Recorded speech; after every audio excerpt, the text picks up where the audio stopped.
to your social science class. So dear students, today we will discuss about our new chapter Socialism in Europe and Russian Revolution.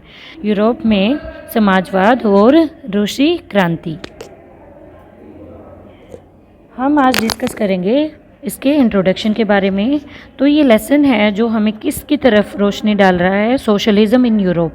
ये दो parts में divide होता है हमारा Europe में समाजवाद और रशिया की क्रांति, रूसी क्रांति, रशियन रेवोल्यूशन के बारे में।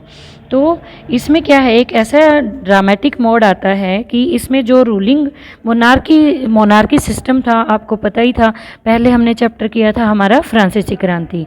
तो फ्रांसीसी क्रांति जो थी उसके बाद ही बाकी की जो क्रांतियां हैं वो विश्व में आई थी। ये मैंने आपको पिछले चैप्टर में भी बताया था।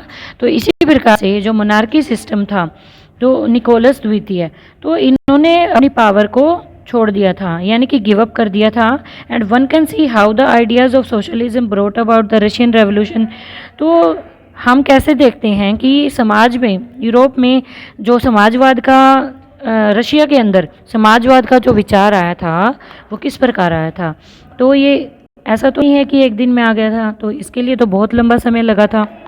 अब लोगों के विचार कैसे बदले, अब विचारधारा जो बदली थी जो हमारी फ्रांस की क्रांति थी, उसके बाद लोगों की विचारधारा बदलनी शुरू हो गई थी, क्योंकि लोगों के मन में एकदम से तो कहीं से कुछ आता नहीं। अब जैसे फॉर एग्जांपल, अब एप्पल का मोबाइल अगर मार्केट में आया है तो तभी पता चलेगा ना कि मार्केट में कोई चीज़ आई है, तभी तो लोग उसको जानने के लिए, उसको लेने के लिए इच्छुक होते हैं। अदरवाइज़ तो पता ही नहीं था कि क्या होता है एप्पल का मोबाइल, किसी को पता ही नहीं था। अब जब फ्रांस की क्रांति हुई तो फ्रांस की क्रांति के कारण जो बदलाव आए तो लोगों को पता चला, रशिया के अंदर भी, रूस में भी, तो यूरोपियन कंट्रीज़ में लोगों को पता चला कि भाई हाँ, कोई चीज़ है जो स्वतंत्रता या आज़ादी के रूप में लोगों को मिलती है। तो उसके लिए लोगों ने फिर एफर्ट्स करने शुरू कर दिए, लोगों की सोच में बदलाव आया। तो इस प्रकार से रशिया की रेवोल्यूशन हुई। आगे हम इस चैप्टर के बारे में डिस्कस करेंगे। The age of social change, जो समाज में बदलाव आया था वो किस प्रकार से आया था। The French revolution open up the possibility of creating a dramatic change in the society. अब समाज के अंदर जो फ्रांसीसी क्रांति थी उसी ने एक ये पॉसिबिलिटी लोगों के अंदर लेकर आए। जो ये ड्रामेटिक चेंज एकदम से आया था, ये नाटकीय बदलाव जो आया था वो फ्रांसीसी क्रांति के कारण ही आया था। And people were conservative, liberals and radicals. लोग तीन प्रकार के होते हैं, इसके अंदर तीन प्रकार के लोगों का डिस्कस किया गया है।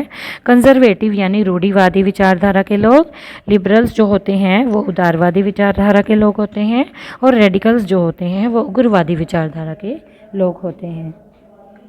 अब यूरोप के अंदर ये तीनों प्रकार की जातियों का वर्णन, तीनों प्रकार की सोच के लोगों का वर्णन किया गया है। तो आगे हम इनके बारे में डिस्कस करेंगे। सबसे पहले हम डिस्कस करेंगे लिबरल्स के बारे में। Wanted a nation with tolerated all religions. तो ये सभी रिलीजन्स का सम्मान करते थे और एक ऐसा नेशन चाहते थे कि सभी का वहाँ पर सभी रिलीजन्स के लोग रहें।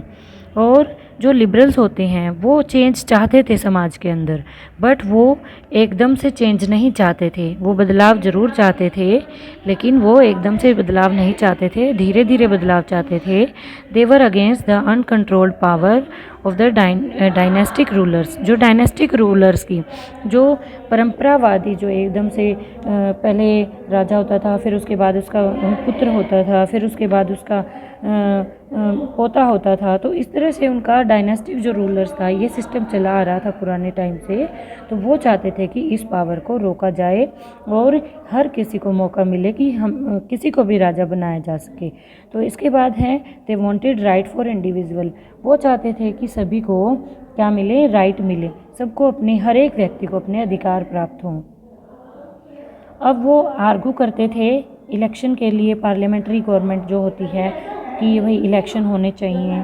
तो वो चाहते थे कि इस कानून बनने चाहिए, कि ऐसे कानून बने कि कोई भी इनमें इंटरप्ट ना करे। और वेल ट्रेंड जुडिशरी वो चाहते थे कि अच्छी न्यायपालिका होनी चाहिए, ताकि लोग इंडिपेंडेंटली वहाँ